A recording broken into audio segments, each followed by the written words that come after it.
নবীজি দুখানা হাত উত্তোলন করে দোয়া করলেন, আল্লাহুম্মা ইহদি উম্মা আবি হুরায়রা, আয় আল্লাহ তাআলা আমি দোয়া করি তুমি দয়া করে আবু হুরায়রার মাকে হেদায়েত নসিব করে দাও।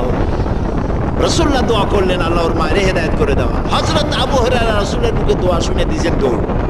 পিছন থেকে সাহাবীরা মনে করলেন আবু হুরায়রা দৌড়ায় কেন, জামা টেনে ধরছে পিছন থেকে। জিজ্ঞেস করলে আবু হুরায়রা দৌড়চ্ছ কেন, কোনো বিপদ হয়েছে নাকি? কয় না, কোনো বিপদ হয় নাই, আমাকে ছেড়ে দাও। কেন, কি হয়েছে?